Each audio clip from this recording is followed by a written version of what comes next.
Hello and welcome back दोस्तों। एक बार फिर से स्वागत है आप सभी का आपके अपने प्यारे चैनल सक्सेस नॉलेज पर। दोस्तों, जैसा कि आप सभी को पता है, हम लोग ऑप्टिक्स पढ़ रहे हैं। इसमें ऑप्टिक्स जो है आपकी प्रकाश की 9वां चैप्टर है। अपनी फिजिक्स जो है दो भागों में डिवाइड है, फर्स्ट एंड सेकेंड। फर्स्ट से अपनी 30 नंबर की आती है और सेकेंड से अपनी 30 नंबर की आती है। फर्स्ट अपनी शाम 7 बजे डेली लाइव होती है और सुबह ये सेकेंड अपनी 7 बजे डेली लाइव होती है। तो दोनों क्लासेस में आप लाइव आइए। आपका कोर्स 2 महीने पहले समाप्त कर दिया जाएगा। ये ऑप्टिक्स 13 मार्क्स की आती है। ये पूरे 13 में से 13 दिलाऊंगा, एक भी मार्क कटेगा नहीं आपका, गारंटी मेरी। ये 13 मार्क में से 13 ही 13 आएंगे। आपको ना जब एग्जाम पे आपको क्वेश्चन दिखेगा तो आप क्वेश्चन की धड़कन पे वार करेंगे, वो सिखाऊंगा मैं यहाँ पे। तो अपना लेक्चर 1 कंप्लीट हो चुका है, उस पर हम लोग बेसिक के बारे में जाने थे। आज हम लोग जानेंगे लेक्चर 2 के बारे में। ठीक है, लेक्चर 2 में हम लोग क्या पढ़ेंगे, देखिए अच्छे से समझेंगे। ये अपना प्रकाश की चैप्टर है। ठीक है, तो आइए स्टार्ट करते हैं। देखिए, हम लोग कल की वीडियो में पढ़ चुके थे प्रकाश क्या होता है। क्या क्या पढ़ चुके हैं, प्रकाश क्या होता है, क्योंकि ये लाइट चैप्टर है। इसमें 2 चैप्टर हैं, किरण प्रकाश की और तरंग प्रकाश की। तो अपना किरण प्रकाश की अभी चल रहा है, जिसमें हमने पढ़ा था प्रकाश क्या है, प्रकाश के गुण क्या होते हैं। प्रकाश के गुण पढ़े थे हमने। इसके बाद हमने पढ़ा था प्रकाश क्या होता है, प्रकाश के गुण। इसके बाद हम लोगों ने पढ़ा था प्रकाश का परावर्तन और प्रकाश के परावर्तन के नियम। आज हम लोग पढ़ेंगे आवर्धन क्षमता। क्या पढ़ेंगे, आवर्धन क्षमता। सर्वप्रथम हम लोग पढ़ेंगे आवर्धन क्षमता। आवर्धन क्षमता क्या होती है, इसे समझेंगे, बहुत अच्छे से समझेंगे। देखिए, आवर्धन क्षमता क्या होती है, जब हम लोग क्या करते हैं, हम जानते हैं कि आवर्धन क्षमता बराबर एक हमारे पास फार्मूला होता है, m बराबर I/O। ये हमारे पास होता है, या V/U। इसके इक्वल में एक और लिख दिया जाता है, V/U। तो इसको देखिए, जब हम लोग आवर्धन क्षमता का डेफिनेशन बोलेंगे तो ये हमारा जो I होता है प्रतिबिंब का आकार, और जो हमारा O होता है, ये होता है वस्तु का आकार। ये क्या होता है अपना, समझ लीजिए, प्रतिबिंब का आकार। प्रतिबिंब, सॉरी यहाँ पे स्टूडेंट गलती हो गई, प्रतिबिंब। ठीक है, यहाँ पे आधा माँ बना हुआ है, प्रतिबिंब का आकार। इसके बाद ये अपना ओ जो है, ये होता है वस्तु का आकार। किसका आकार, वस्तु का आकार। ठीक है, वस्तु का आकार। इसके बाद ये जो आपका है, ये होती है आवर्धन क्षमता। ये क्या होती है, आवर्धन क्षमता। ठीक है, आवर्धन क्षमता। तो अगर अब मैं डेफिनेशन की बात करूं तो डेफिनेशन आप लोग समझ चुके होंगे कि आवर्धन क्षमता की डेफिनेशन क्या होगी।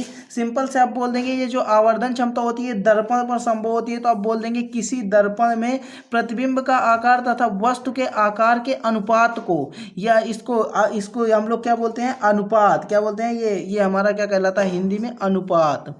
तो सब लोग समझ गए होंगे, सिंपल सी डेफिनेशन है। यहाँ पे आप बोल देंगे किसी दर्पण के लिए प्रतिबिंब का आकार। यहाँ पे आप लिखेंगे किसी दर्पण के लिए,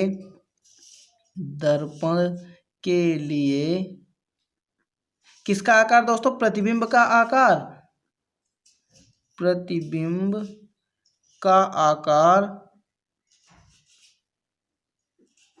तथा ये क्या है दोस्तों, वस्तु का आकार। तो यहाँ पे लिखेंगे वस्तु के आकार को, नहीं, वस्तु का आकार तथा, यहाँ पे लिखेंगे तथा वस्तु के आकार का अनुपात।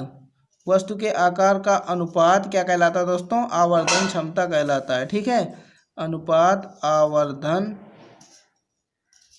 क्षमता कहलाता है, क्षमता कहलाता है। तो यहाँ पे आप सिंपल वे में डेफिनेशन इसकी कैसे निकालेंगे, m बराबर आप फार्मूला याद रखेंगे, I/O।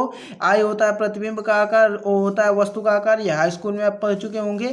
तो यहाँ पे आपको आवर्धन क्षमता जैसी बोलनी है तो आप बोल देंगे किसी दर्पण के लिए प्रतिबिंब का आकार तथा वस्तु के आकार को, प्रतिबिंब के आकार तथा वस्तु के आकार के अनुपात को आवर्धन क्षमता कहते हैं। आई होप दोस्तों ये टॉपिक आपको क्लियर हुआ, आवर्धन क्षमता क्या होती है। अब हम लोग देखेंगे अपवर्तन के बारे में। ठीक है, अब हम लोग किसके बारे में देखेंगे, अपवर्तन के बारे में। अपवर्तन क्या होता है, अपवर्तन, यहाँ पे लिखेंगे प्रकाश का अपवर्तन, ठीक है, प्रकाश का अपवर्तन।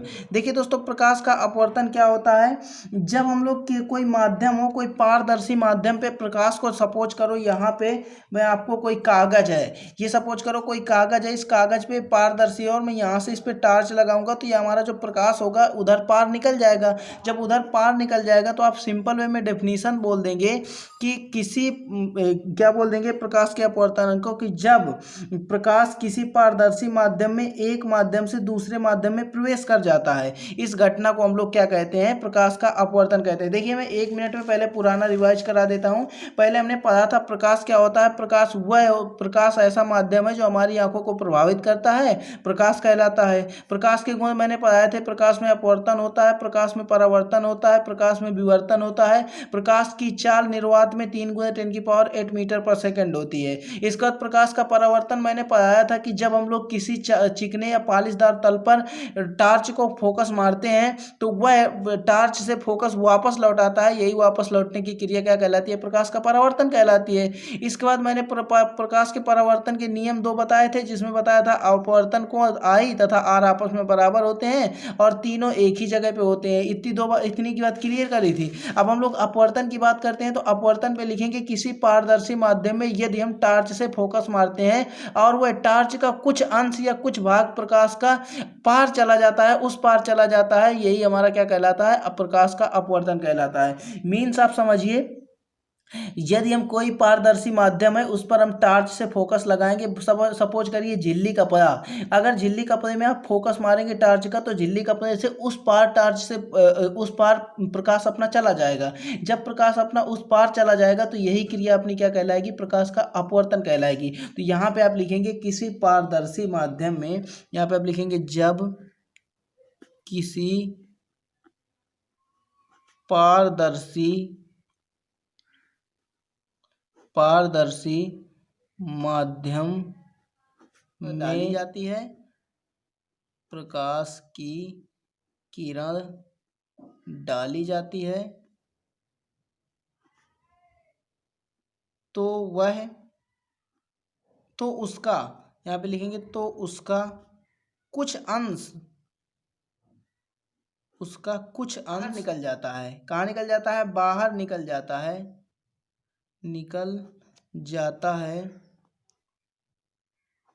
यह क्रिया प्रकाश का अपवर्तन कहलाती है। देखिए दोस्तों, मैंने आपको बताया कि जब कोई पारदर्शी, सपोज करो झिल्ली कपड़ा है, जब आप झिल्ली कपड़े में टार्च से फोकस को मारोगे तो यहाँ से, अगर यहाँ पे झिल्ली कपड़ा है, अगर इस पर आप मारोगे तो इधर इस तरफ यहाँ पे प्रकाश निकल के टार्च का आ जाएगा, तो यही क्या कहलाएगा, प्रकाश का अपवर्तन कहलाएगा। तो आप बोल देंगे जब किसी, वो कौन सा माध्यम होगा, झिल्ला कपड़ा पारदर्शी माध्यम होगा, तो आप बोल देंगे जब किसी पारदर्शी माध्यम में प्रकाश की किरण डाली जाती है तो उसका कुछ अंश बाहर निकल जाता है, यही क्रिया प्रकाश का अपवर्तन कहलाती है। किस किस के समझ में नहीं आया जरा कमेंट करके बताओ तो मैं उसे एक बार फिर से समझाने की कोशिश करूं। मैंने आवर्धन क्षमता समझाई, इससे समझाया कि किसी दर्पण के लिए प्रतिबिंब का आकार तथा वस्तु के आकार के अनुपात को आवर्धन क्षमता कहते हैं। मैंने अपवर्तन बताया, जब किसी पारदर्शी माध्यम में से प्रकाश की किरण डाली जाती है तो उस प्रकाश का कुछ भाग बाहर निकल जाता है, यही क्रिया प्रकाश का अपवर्तन कहलाती है। इसके बाद हम लोग अब इतना पढ़ लेंगे, इतना हमारे समझ में आ गया। अब हम लोग चलेंगे अपवर्तन के नियम के बारे में, ठीक है, अपवर्तन के नियम छोटी छोटी सी क्लासेस रखेंगे क्योंकि अभी आप लोग भी ज़्यादा सपोर्ट नहीं कर रहे।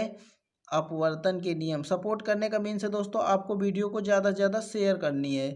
अपवर्तन के नियम, तो बहुत बार आपसे क्वेश्चन पूछ लिया जाता है कि अपवर्तन के कितने नियम होते हैं या परावर्तन के कितने नियम होते हैं। तो जब भी कभी आपसे अपवर्तन के कितने नियम या परावर्तन के कितने नियम पूछे जाएं तो आप सिंपल वे में बोल देंगे कि अपवर्तन और परावर्तन के दो नियम होते हैं, अपवर्तन के भी 2 नियम होते हैं और परावर्तन के भी 2 नियम होते हैं। देखिए दोस्तों, यहाँ पे अगर मैं बात करूँ आपसे तो सपोज करो ये कोई एक हमारी तल है और इस पर ये कोई एक पारदर्शी माध्यम रखा हुआ है, ठीक है। यहाँ से अगर हम लोग इस पर क्या करेंगे, प्रकाश की किरण डालेंगे, ये एक कोई माध्यम है, ये हमारा एक माध्यम बन जाएगा सघन माध्यम और एक विरल माध्यम, ठीक। तो यहाँ से सपोज करो अगर हम किरण कोई प्रकाश की डालेंगे तो ये हमारी किरण क्या होगी, देखिए ये आएगी, ऐसे आएगी, ये हमारी सीधे सीधे से आ जाएगी, ठीक। इसके बाद क्या होगा, हम लोग यहाँ पे यहाँ से सपोज करो इसे डाला है, इसमें हमारा ये माध्यम 1 हो गया, ये माध्यम फर्स्ट हो गया और ये वाला हमारा माध्यम सेकंड हो गया। यहाँ से देखिए ये हमारी किरण है, ये आ रही है, इसलिए ये आपतित किरण हो जाएगी। तो जो आने वाली है उसे लिखेंगे आपतित किरण। अब यहाँ से देखिए इससे परावर्तित हो रही है इससे, तो ये हो जाएगा अपना परावर्तन कोण आर। तो यहाँ पे आपने क्या देखा कि ये आपतन कोण आई और परावर्तन कोण आर, ये एक ये जो माध्यम था, ये तीनों एक ही तल पर थे। तो यहाँ पर आप सिंपल वे में लिख देंगे कि यहाँ पे हमारा क्या है, आपतित किरण आई और परावर्तित किरण आर तथा अभिलंब बोल सकते हैं। अभिलंब ये क्या है अपना अभिलंब, ये देखिए एक ही तल है, तो ये आई भी अपना एक इसी तल पर कोण बना रहा है, ये आर भी अपना इसी तल पर कोण बना रहा है और ये अपना अभिलंब ये भी एक ही तल पर आया हुआ है। तो यहाँ पे आप पहला नियम बोल देंगे कि आपतित किरण आई, आपतित किरण आई तथा अपवर्तित किरण आर, अपवर्तित किरण आर किसमें है दोस्तों, अपवर्तित किरण आर, ये हो जाएगा आपतित किरण आई तथा अपवर्तित किरण आर। और ये खींचा गया अभिलंब किसमें है, कमेंट करके बताइए। खींचा गया अभिलंब एक ही तल पर हैं, किस पर हैं, एक ही तल पर हैं, ठीक है। तो पहला रूल आपने समझ लिया। देखिए यहाँ से ये आपतित हो रही थी इसलिए ये आपतन कोण हो गया, यहाँ से परावर्तित हो रहा था, इससे होकर के जा रहा था प्रकाश की किरण, इसलिए ये आपतित किरण हो गई, ये आपतित किरण और ये अपवर्तित किरण, ठीक है। और ये खींचा गया अभिलंब, तीनों एक ही तल पर मिल रहे थे, तो फर्स्ट रूल अपना ये हो गया। सेकेंड रूल दोस्तों होता है अपना sine I equal to sine I, देखिएगा समझिएगा, ये थोड़ा सा लर्न करना पड़ेगा आपको इसको। साइन आई बटे sine r equal to constant या नियतांक। तो इसमें कुछ लर्न नहीं करना, सेकेंड रूल मेन रूल इसका जो होता है यही होता है। तो ये अपनी जो साइन होता है ना, इसको हम लोग हिंदी में बोलते हैं ज्या, क्या बोलते हैं, ज्या। तो इसको आप लिख सकते हैं कि आपतन कोण की ज्या तथा अपवर्तन कोण, ये आई अपना होता है आपतन कोण और ये आर होता है अपवर्तन कोण, ठीक है। मैंने ये परावर्तन में आपको पढ़ा दिया था, ये आई होता है आपतन कोण, ये आई क्या है अपना आपतन कोण, इसके बाद ये आर है अपना परावर्तन कोण, ठीक। तो यहाँ से अब जो ये क्या कहलाता है, साइन कहलाता है ज्या।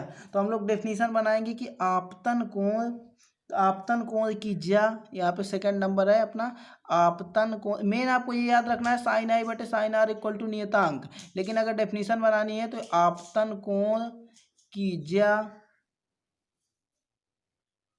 परावर्तन कोण की ज्या का अनुपात आपतन कोण आई तथा आपतन कोण की ज्या तथा अपवर्तन कोण के ज्या, ये आपतन कोण आई तथा परावर्तन कोण की ज्या, यहाँ पे लिखेंगे परावर्तन कोण की ज्या, परावर्तन कोण की ज्या का अनुपात, किसका, इनका दोनों का अनुपात, बटा में है ना इसलिए हो जाएगा अनुपात, क्या होता है, सदैव नियत रहता है, सदैव नियत रहता है, ठीक है। देखिए यहाँ पे मैंने आपको समझाया कि ये जो प्रकाश का अपवर्तन होता है वो क्या होता है। प्रकाश का अपवर्तन, जब किसी पारदर्शी माध्यम में हम प्रकाश की किरण डालते हैं तो कुछ प्रकाश उधर आर पार चला जाता है, यही क्रिया क्या कहलाती है, प्रकाश का अपवर्तन कहलाती है। अपवर्तन के नियम के बारे में बात करें तो इसके दो नियम होते हैं। दूसरा नियम होता है साइन आई बटे साइन आर इक्वल टू नियतांक, ये आप थोड़ा सा लर्न रखिएगा, ये याद भी होगा आपको। आई होता है आपतन कोण, आर होता है परावर्तन कोण। तो यहाँ पे आप बोल देंगे आपतन कोण की ज्या तथा परावर्तन कोण की ज्या का अनुपात एक नियतांक होता है। ये आप यहाँ से बोल देंगे। इसके बाद यहाँ पे आप देख रहे हैं कि एक ही जगह पे आपतन कोण आई और एक ही जगह पे परावर्तन कोण आर बन रहा है, तो आप बोल देंगे आपतित किरण। ये किरण है आपतित और ये है अपवर्तित, ये जा रही है इसलिए इसको हिंदी में बोलेंगे अपवर्तित, और ये खींचा गया अभिलंब, तीनों एक ही तल पर है। ये दो नियम होते हैं। जिसके समझ में ना आए ना कमेंट जरूर करना, मैं बहुत ही अच्छे से और अच्छे लेवल से आपको पढ़ाऊंगा। और नेक्स्ट वीडियो अपनी जो होगी नेक्स्ट क्लास वो थोड़ा लंबी रहेगी। इस क्लास को यहीं पे समाप्त करते हैं, मिलते हैं।